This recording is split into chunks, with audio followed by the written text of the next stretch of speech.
The dawn of Ethan Anderson's wedding unfolded much like every family gathering over the past 5 years, marked by a phone call from my mother detailing the importance of dressing suitably and the necessity of avoiding any potential embarrassment for the family. In the quiet of my hotel room at the Fairmont, I found myself gazing at the mustard yellow bridesmaid dress that Victoria Blake had meticulously selected for me when the phone rang. It was Mom, delivering her final instructions. "Sophia Anderson, my dear, I understand this is challenging for you," she remarked in that tone she had mastered, a blend of sympathy and condescension.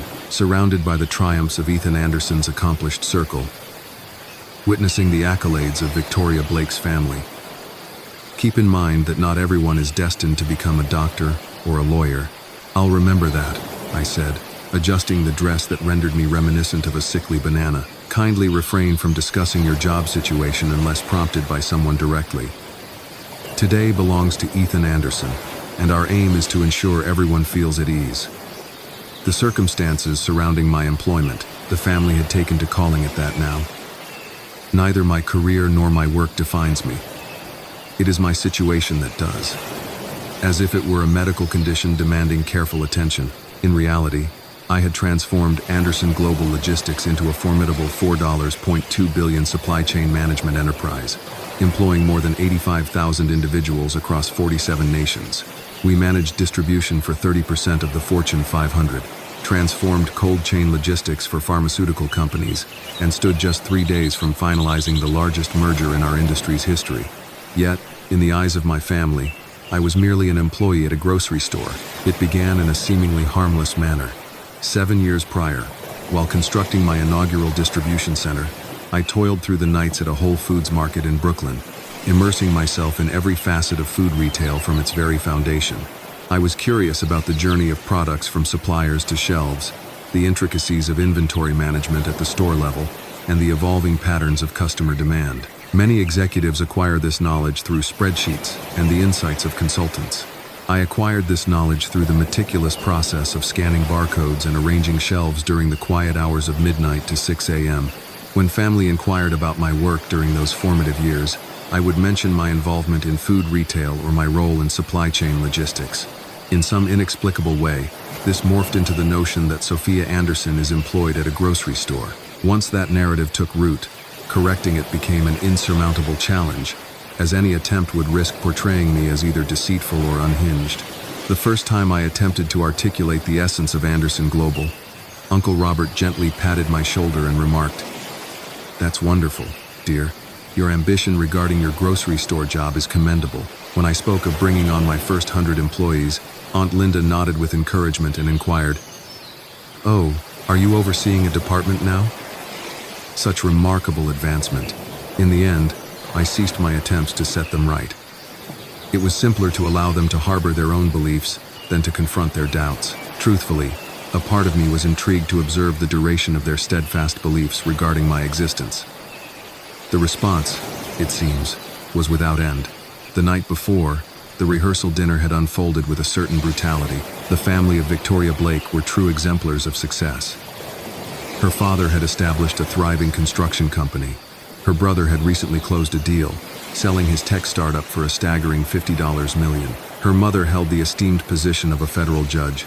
They exuded warmth and accomplishment, clearly anticipating that Ethan Anderson's family would match their impressive stature. "Sophia Anderson, during our cocktail gathering, Jason Blake inquired about you, and Ethan Anderson noted your involvement in the food service industry. Do you have aspirations of launching your very own restaurant?" Before I had the chance to respond, Ethan Anderson interjected, "Oh, certainly not. Sophia Anderson doesn't fit the mold of an entrepreneur. She is employed at a grocery store. It is indeed work that holds a certain integrity." The brief lull in dialogue was excruciating. Jason made a swift recovery. He possessed a courtesy that masked his astonishment. Yet, I witnessed the subtle exchange of a glance between Victoria Blake's parents. They seemed to be pondering how a family comprised of doctors, lawyers, and prosperous business owners could have given rise to an individual whose most notable accomplishment appeared to be merely sidestepping unemployment. "Food retail captivates the imagination," I remarked with simplicity. "The intricacies of the logistics are nothing short of astonishing." It is certain that Victoria Blake's father responded with warmth, only to swiftly redirect the conversation to Ethan Anderson's legal endeavors. As the evening wore on, I found myself eavesdropping on a conversation between Victoria Blake's mother and my own, their voices mingling with the soft hum of the hotel bar. Victoria Blake carefully remarked that Sophia Anderson could potentially become a godmother to their children one day. Oh, how Sophia Anderson would adore that. Mother had responded, she has a remarkable way with children. While her financial impact may be limited, her capacity for love is boundless. Monetary impact? Indeed, she is still navigating her professional path. We lend her a hand whenever possible. After all, family looks after family. However, your grandchildren will find an abundance of successful role models, free from the concerns surrounding Sophia Anderson's circumstances. After leaving the bar, I retreated to my room for the remainder of the evening, poring over acquisition reports and grappling with the question of why I had deemed it wise to attend this wedding in the first place. The dawn of the ceremony unfolded with a cascade of new humiliations. As the hair and makeup unfolded, the other bridesmaids, Victoria Blake's sister and two college friends, engaged in a lively discussion about their careers. One held the esteemed title of pediatric surgeon. Another embarked on the journey of launching her second startup, while the third stood as a partner at a consulting firm. Sophia Anderson is employed in the grocery sector, as Victoria Blake had clarified when inquiries about me arose. For years now, she has been engaged in that endeavor. The surgeon had remarked with a certain politeness, such a position surely offers a sense of security. It was indeed very stable, I conceded, omitting the fact that Anderson Global Stability derived its strength from exclusive contracts with every major food retailer across North America. The dialogue had shifted to their upcoming vacation plans. One family possessed a charming abode in the Hamptons, while another was eagerly anticipating a month-long sojourn in Europe. When they inquired about my travel plans, I merely replied that I had none on the agenda, rather than delve into the details of my upcoming week in London, United Kingdom, where I would be finalizing a $1.8 billion merger, followed by board meetings in the same city and a factory opening in Newark, New Jersey. The wedding ceremony unfolded in a breathtaking display of beauty. Victoria Blake exuded a captivating charm in her grandmother's lace dress, while Ethan Anderson appeared to be enveloped in a genuine sense of joy. I found myself at the altar, clutching the bridal bouquet, striving to concentrate on their happiness rather than the hushed remarks from family members regarding my looks. Poor Sophia Anderson. I caught a glimpse of Aunt Linda conversing with someone just behind me. The hue does not do her any favors. Victoria Blake ought to have selected a hue more befitting her complexion. The dress is not the issue, a voice had murmured in response. It's the weight of the world pressing down. The weight of financial strain can hasten the passage of time upon one's visage. I would keep my smile intact during the ceremony, even as the photographer placed me a bit behind the other bridesmaids for the formal photographs. He had elucidated that, for the sake of composition, it was essential to downplay the visual presence of the family member who seemed somewhat out of place. The reception took place in the Fairmont's Grand Ballroom, a stunning venue that I had contemplated acquiring 2 years prior, only to conclude that the location did not align with my real estate portfolio aspirations. The dinner was exquisite, yet I scarcely savored it, as I weathered toast after toast that, in an uncanny manner, lauded the accomplishments of all but myself. To Victoria Blake's family, Ethan Anderson declared, lifting his champagne glass high. Judge Whitfield, a figure unwavering in her commitment to justice. To Jason, who has just completed the sale of his company for an amount that surpasses what many of us will encounter in our entire lives. To Mr. Whitfield, the architect of his own construction empire, forged from the very essence of nothingness. He pivoted toward our corner of the room, to my beloved family. Uncle Robert has recently achieved the esteemed position of partner at his accounting firm, a milestone that reflects 2 decades of unwavering commitment. To Cousin Connor, who embarked on the journey of opening his second dental practice this year. To Sarah, the maid of honor for Dr. Victoria Blake, who is dedicated to saving lives as a pediatric surgeon. In that fleeting moment of silence, his gaze locked onto mine.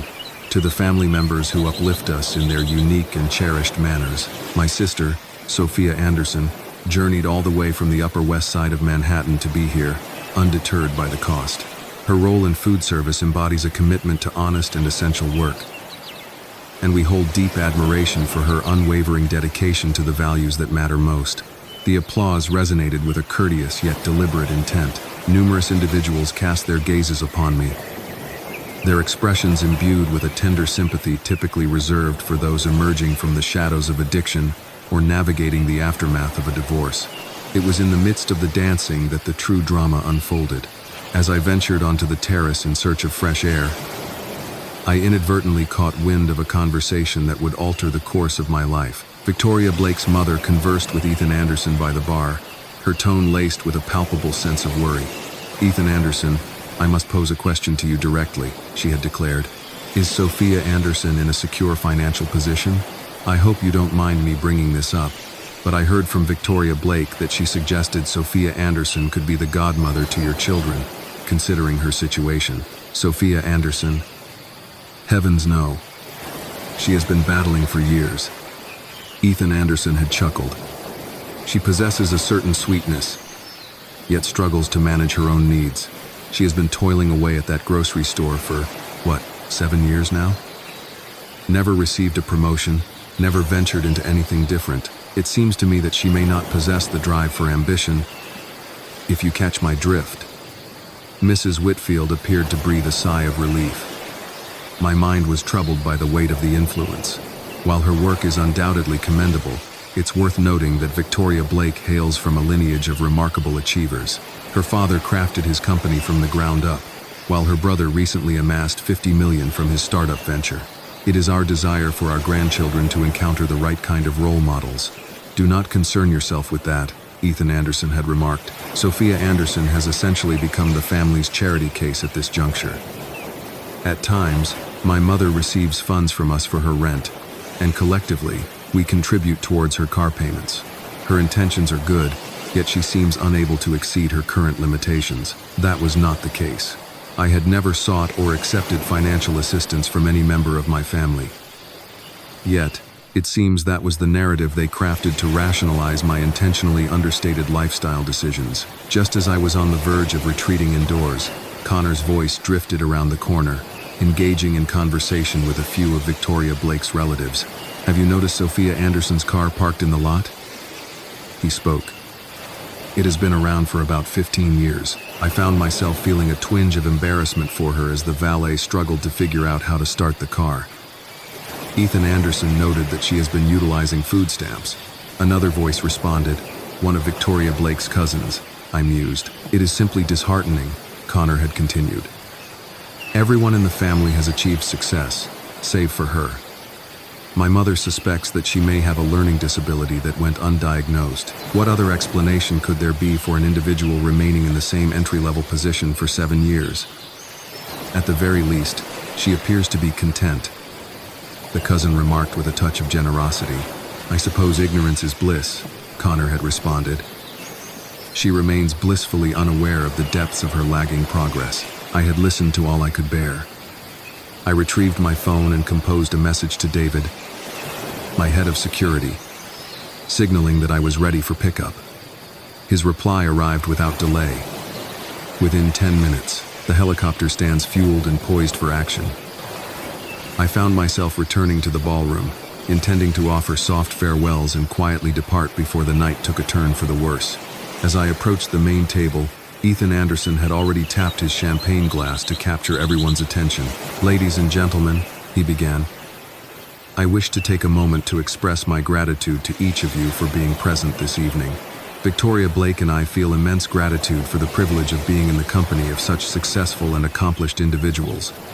Our families embody the pinnacle of what dedication and aspiration can accomplish." He waved his hand, indicating the surroundings of the room. "Entrepreneurs have crafted million-dollar enterprises.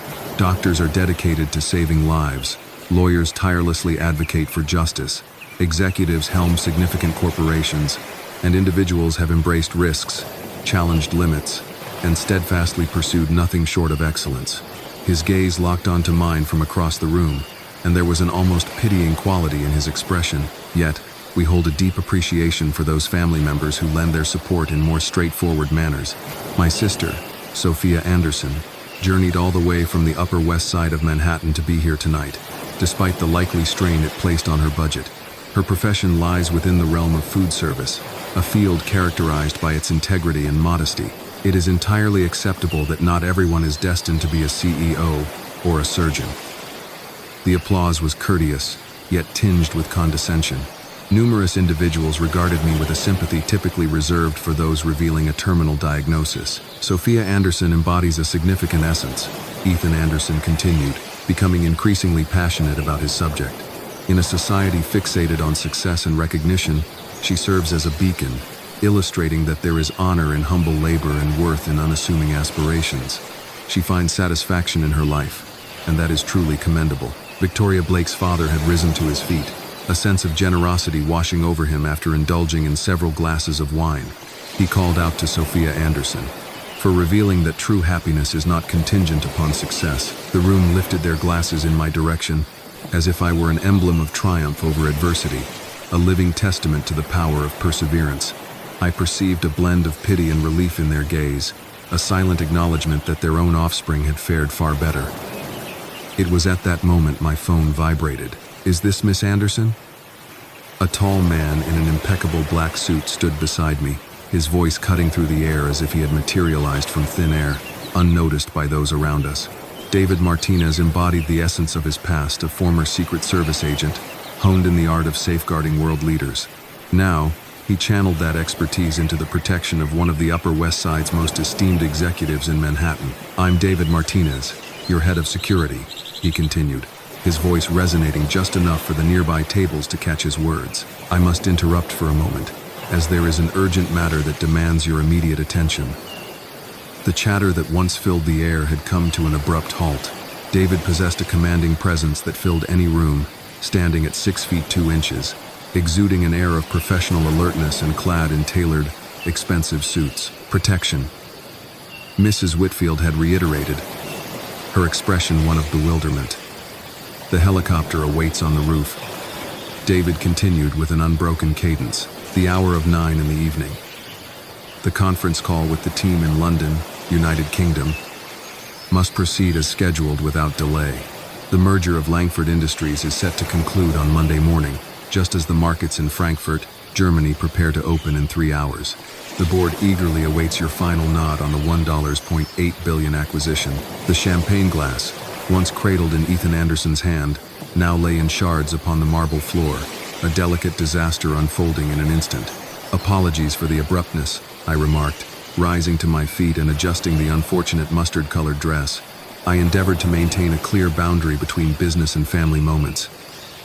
Yet, regrettably, the whims of international markets do not honor the sanctity of wedding timelines. "Sophia Anderson, what on earth is happening?" Ethan Anderson seized my arm, his voice wavering just a touch. David moved in closer, his demeanor not menacing, but exuding a professional readiness that signaled his preparedness for whatever might unfold. "Sir, I must ask you to take a step back from Miss Anderson." "Miss Anderson?" Victoria Blake's voice was little more than a soft murmur. I surveyed the room, taking in the myriad faces fixed upon me, those very individuals who had dedicated the evening to dissecting my shortcomings and constraints. As if I were a mere specter, invisible to their scrutiny. "I suppose an explanation is in order," I remarked. "I am Sophia Anderson, the founder and CEO of Anderson Global Logistics.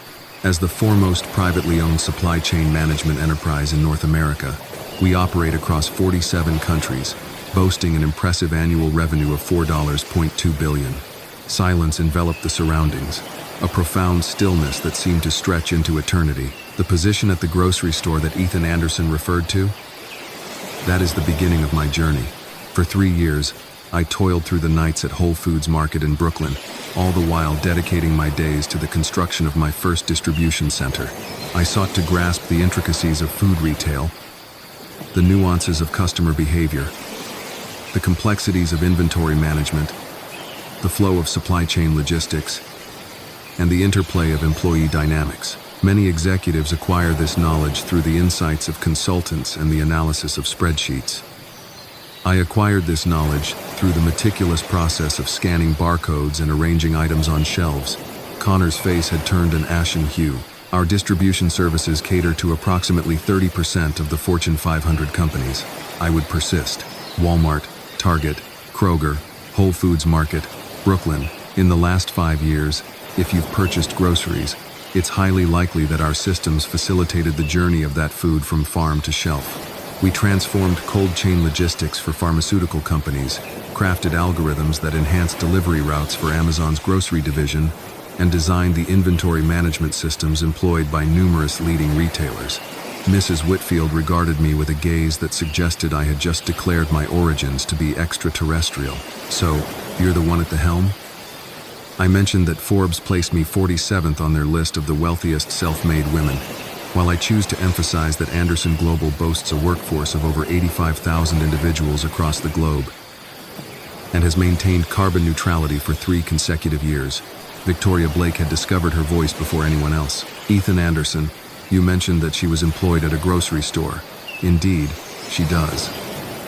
Ethan Anderson appeared to be struggling to grasp even the simplest of concepts. She mentioned that her profession lay within the realm of food retail, the intricate dance of food retail logistics.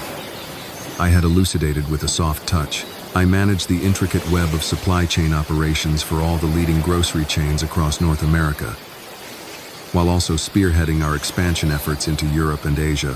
When I mentioned my role in food retail, I was referring to my efforts in transforming the journey of food from producers to consumers. Uncle Robert gazed intently at his bourbon, as if it held the key to all his questions. What would you do if your entire family perceived you as destitute, the sibling reliant on charity, the subject of hushed conversations when, in truth, you were surreptitiously managing a $4.2 billion empire? For years, I allowed them to cling to their narrative about me, that I was the subdued sister with a stagnant job, merely scraping by. They felt sorry for me, they overlooked me, and not once did they inquire about what I had truly been constructing. Yet, on the evening of my brother's wedding, amidst a throng of hundreds of doctors, lawyers, entrepreneurs, each one certain they understood my essence, a single phone call and an unforeseen announcement transformed it all. Remain until the conclusion, for the events of that night not only unveiled the truth, it served as a poignant reminder of the strength found in humility, yet the decision to remain unseen is one we make ourselves. Remember to like, subscribe, and activate notifications. This tale is one that will linger in your memory forever. The assistance I provided with the resume was quite considerate, I remarked. Meanwhile, my present role is proving to be quite satisfactory. David glanced at his watch. Miss Anderson, it is imperative that we depart. The call with London, United Kingdom, holds great significance. Langford Industries cannot afford to be kept waiting. Should we let this opportunity slip away, the merger may very well unravel. That translates to 18,000 jobs teetering on the edge. Naturally, I directed my gaze towards Ethan Anderson and Victoria Blake. Once more, congratulations on your wedding. It was a stunning affair, and I wish you both a lifetime of happiness. Hold on. Ethan Anderson seized my arm once more, only to release it as soon as David adjusted his stance. Sophia Anderson, I find myself perplexed. Why didn't you share the truth with us?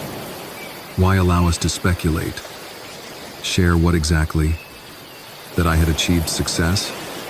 Would it have made a difference? Certainly, it would have made a difference. Really? Because from what I gathered tonight, you all appeared quite at ease with your perception of me. The family's charity case, the individual in need of financial assistance, the sister with learning challenges, deemed too constrained for genuine success. We never labeled you as learning disabled. Connor had voiced his objections every week.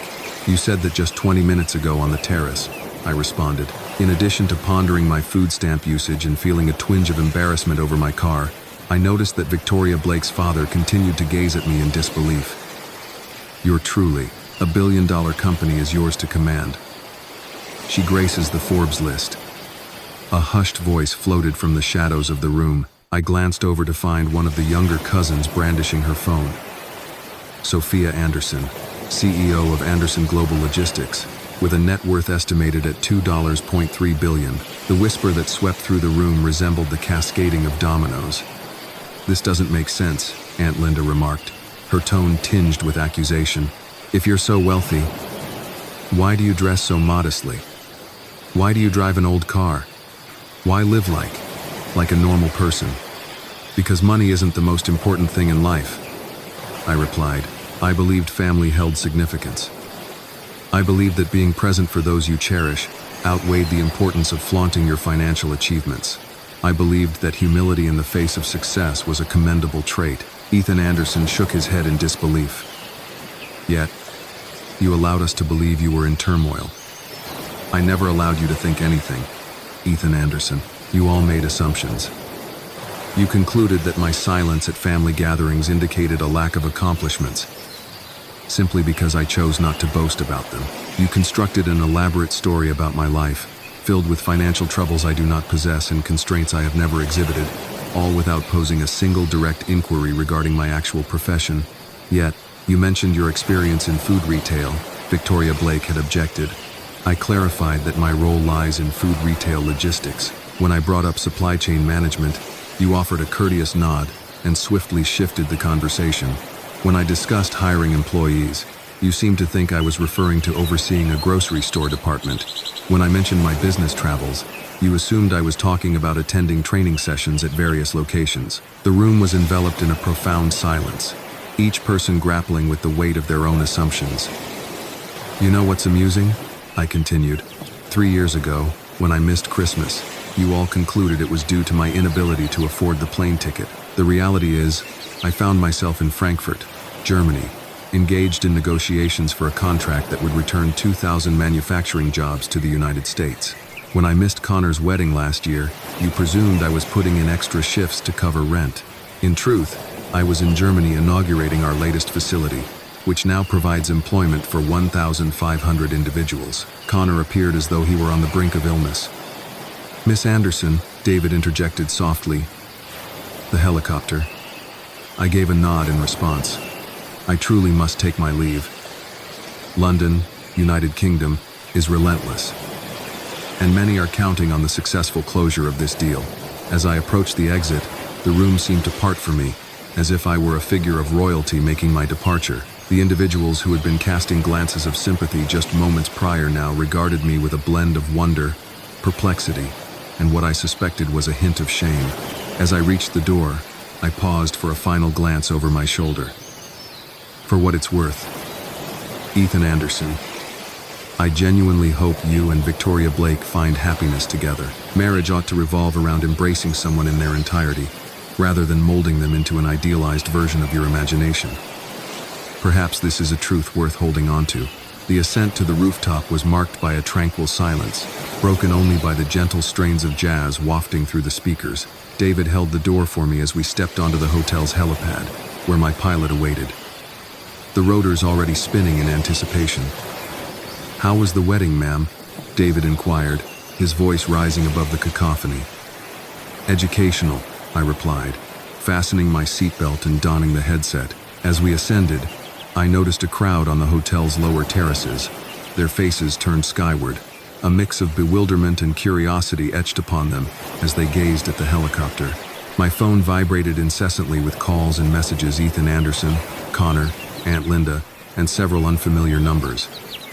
I silenced the device and turned my attention to the twinkling city lights beneath us. Tomorrow, I would return to the intricate dance of managing supply chains and navigating board meetings, along with the myriad of small decisions that ensured the seamless operation of a global enterprise.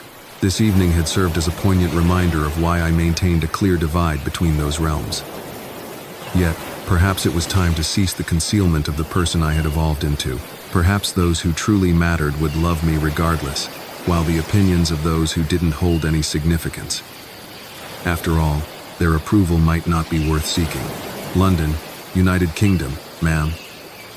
The pilot inquired through the headset. Actually, I suggested we make a brief detour to the office first. I need to change out of this dreadful dress. I have a strong sense that the meeting in London is going to be captured in photographs. David smiled. Indeed, ma'am. I did point out that mustard yellow wasn't quite your shade. As the skyline of the Upper West Side in Manhattan loomed larger before us, a smile crept onto my face. Tomorrow's business news would likely highlight Anderson Global's surprising helicopter exit from a family wedding. My PR team would brace for the onslaught of questions regarding any potential drama surrounding the departure. Yet tonight, after what felt like an eternity, I experienced a profound sense of liberation, embracing my true self, successful, accomplished, and resolute in my refusal to conceal it for the sake of others' comfort. Ironically, in my quest for humility, I had lost sight of the distinction between being humble and being invisible. Perhaps it was finally time to reveal to the world and to my family the fruits of my labor. Indeed, Anderson Global Logistics did not transform supply chain management by remaining silent and waiting for recognition to come their way.